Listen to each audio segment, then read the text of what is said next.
한국에서는 이사가 하루 만에 끝난다니 도대체 얼마나 발전한 나라야?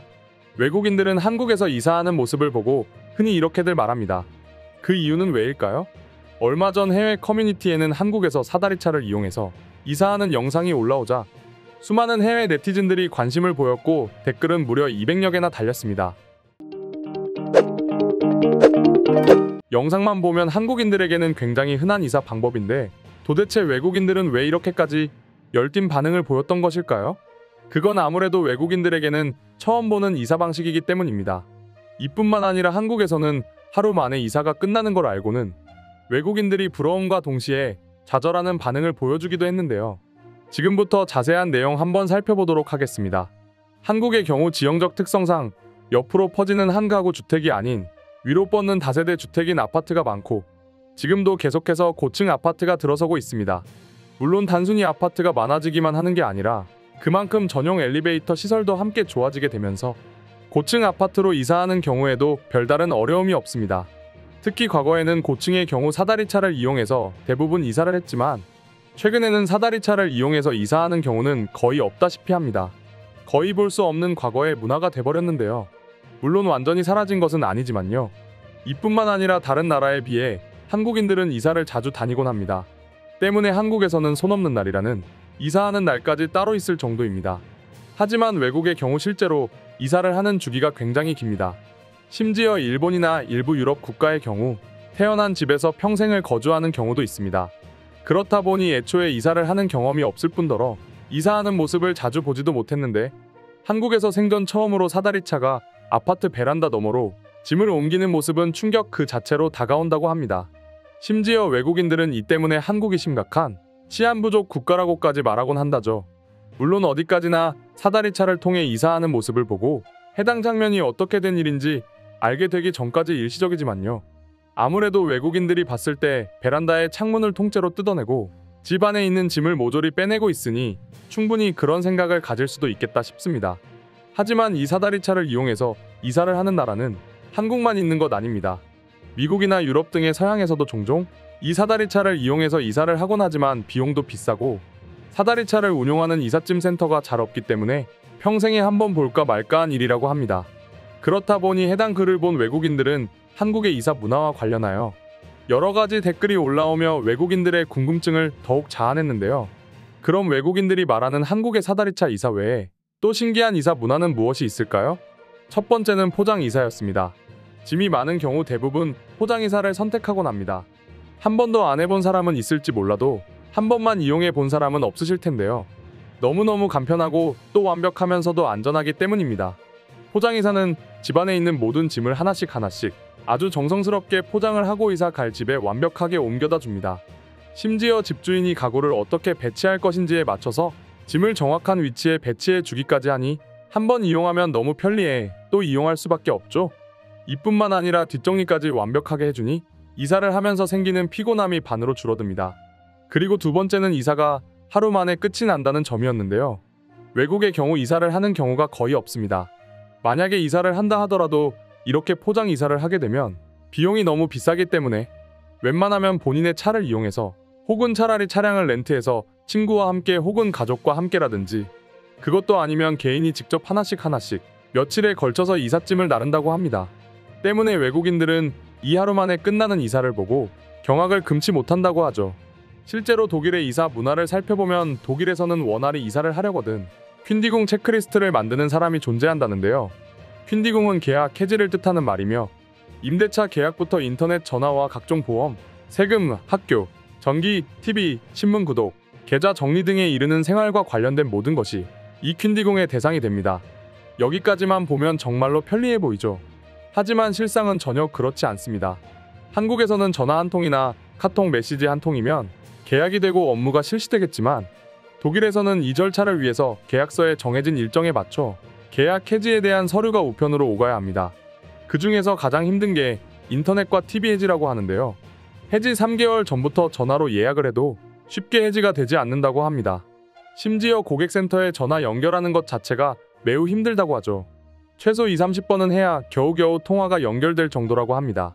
독일인들조차 이런 독일의 고객센터에 칠색팔색하며 고객센터는 고객 사막이라는 별명이 붙었다고 합니다. 물론 여기까지만 독일인들은 화도 나지 않았을 겁니다. 그렇게 힘들게 해지를 해도 문제라는데요. 해지를 하면 사용한 공유기 및 랜선까지 반납을 해야 되는데 인터넷 회사가 못 받았다고 발뺌을 하는 경우가 많아서 반드시 등기로 직접 보내야 하는 수고를 해야 한다고 합니다.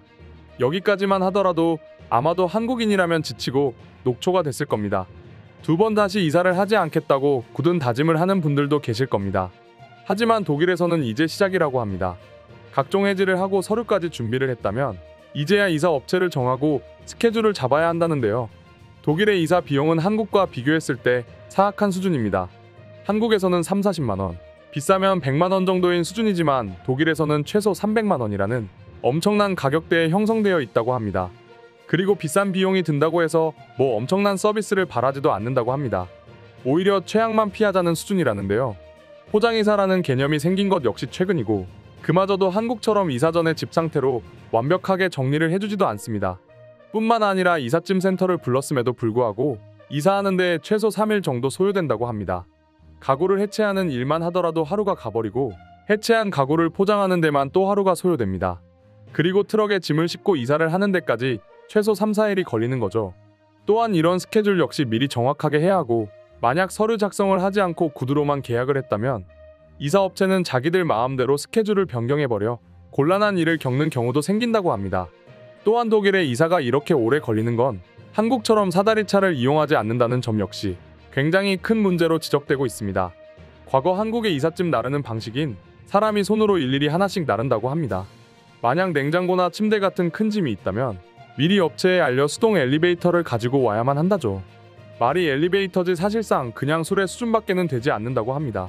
사다리차 하나 있으면 뭐든 쉽게 다 나를 수 있는데 정말 수고도 이런 수고가 없습니다. 독일뿐만 아니라 미국이나 전반적인 유럽의 상황이 이러니까 이런 영상 하나에 외국인들이 그렇게 부러움을 나타내는 것 아닐까 싶은데요. 그럼 지금부터 한국의 이삿짐 나르는 방식을 보고 외국인들은 어떤 반응을 보여주고 있는지 지금부터 자세한 내용 살펴보도록 하겠습니다. 효율하면 역시 한국인들이다. 세계에서 일 처리를 가장 빠르고 완벽하게 하는 사람이 아마 한국인일 거야. 한국인들이라면 독일의 이사 체계를 완전히 바꿀 수 있을 거야. 이럴 때 한국인들이 독일로 많이 넘어왔으면 좋겠어. 독일에서 한 번도 이런 사다리차를 본 적이 없다. 그런데 뭐 독일 사람들은 이사를 잘하지 않으니까 사다리차가 굳이 필요할 것 같지는 않아. 이사를 많이 다니는 한국인들에게나 필요한 거지. 자신들에게 필요한 적절한 아이템을 잘도 만들어내는구나. 나는 영국이랑 호주 그리고 뉴질랜드에 살았는데 한 번도 이 차를 본 적이 없어요. 그렇다는 건 독일만 필요한 게 아니라는 거겠죠? 당신들만 욕심을 내어서는 안 됩니다. 절대 그래서는 안 될 거예요. 사다리차가 없어도 전혀 걱정이 없다. 굳이 저런 기계가 없어도 내게는 힘이 좋은 무식한 친구들이 꽤 많아. 그들에게 피자와 맥주를 사준다면 얼마든지 도와줄 거야. 전혀 걱정이 없어. 한국은 신기하게도 전세 방식으로 집이 거래되기도 한다고 합니다. 하지만 독일에는 이 방식이 없습니다. 대부분 월세의 형태로 거주하는 게 전부라고요. 이론상으로 한국은 또 월세나 전세로 평생을 살 수도 있습니다. 그 이유에 대해 솔직히 이사가 힘들다는 점이 크게 작용하지 않았을까 싶어요. 한국은 이사를 자주 하지 보통 다른 나라의 경우 이사는 평생에 한 번 할까 말까 한 수준입니다. 엄청나게 고된 노동이죠. 때문에 이사를 생각할 수가 없습니다. 한국은 저런 기계도 있고 사람들이 워낙 빠릿빠릿하고 체계적으로 움직이기 때문에 이사를 하는데 별 어려움이 없는 거죠. 그렇다 보니 사람들은 부담 없이 이사를 하는 거기도 합니다. 한국에는 아파트도 많은데 저 사다리차를 꼭대기까지 올린다는 말입니까? 그렇다는 건 저 사다리차가 엄청나게 위험하니까 엄청나게 비쌀 것 같은데 오히려 쓰는 게 낭비일 것 같아. 혹시 그래도 가격이 궁금한데 저거 하루 빌리는데 얼마나 할까? 한국에서 사다리차를 빌리는데 많은 비용이 들지 않습니다. 오히려 사다리차를 이용하고도 내 고향인 프랑스보다 훨씬 더 저렴하게 이사를 할 수 있습니다. 사실 사다리차도 사다리차지만 난 포장이사가 너무너무 부럽다. 한국에서는 아무것도 안 해도 모든 게 완벽히 그대로 옮겨져. 마치 복사 붙여넣기처럼 말이지. 굳이 내가 무거운 TV나 냉장고를 일일이 옮기지 않아도 된다고. 오늘의 영상은 이것으로 마칠 텐데 영상이 유익하셨다면 구독과 좋아요, 알림 설정 한 번씩 부탁드리겠습니다. 다음 영상으로 찾아오겠습니다. 감사합니다.